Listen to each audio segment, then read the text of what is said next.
Hey guys, so today we're going to talk just a little bit about poetry. I am going to read you a book that talks about where poetry comes from, and then I am going to read you a couple of really fun poems, okay? Here we go. Okay, so this first book that I'm going to read is called Kyoshis Walk, and it is by Mary Carlins.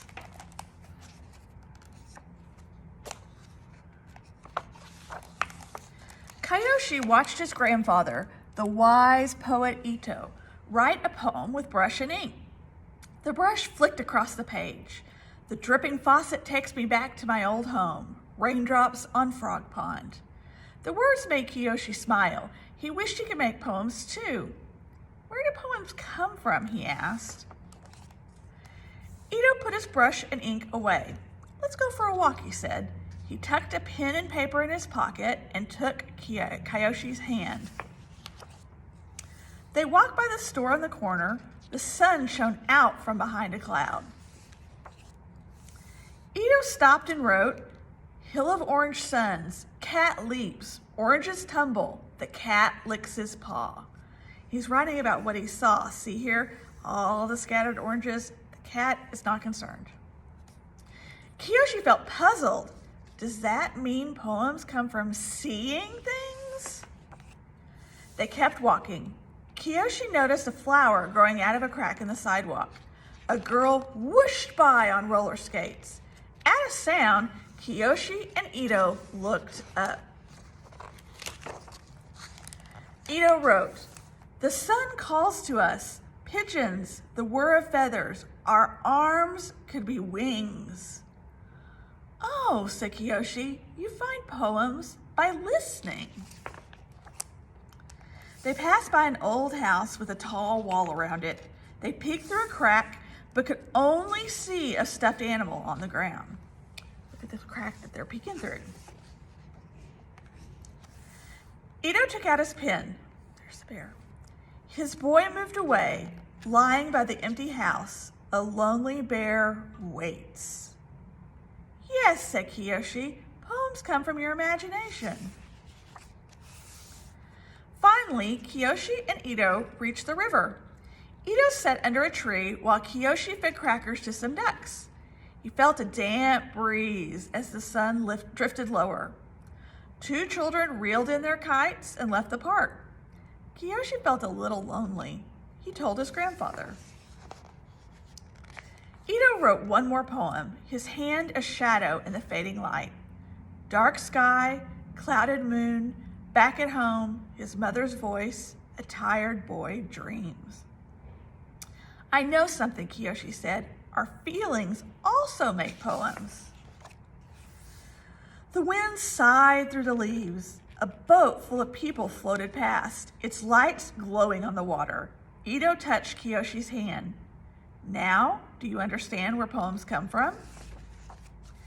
Kyoshi thought for a few seconds. They come from here, he said, and opened his arms wide to take in the river and the sky and the distant buildings. And they come from here, he said, and pointed to his own heart. Yes, said Ito, and they come from the way the two come together. He brought his hands close, touching one another. They sat for a moment in silence. May I write a poem, Kyoshi asked. Ito nodded. Kyoshi took a deep breath and wrote, In the cool spring night, the wind's dance makes me shiver. Your voice keeps me warm. Ito read his grandson's poem. He smiled. Kyoshi slipped his hand into his grandfather's. Under the streetlight, they began their long walk home. And in everything there was a poem.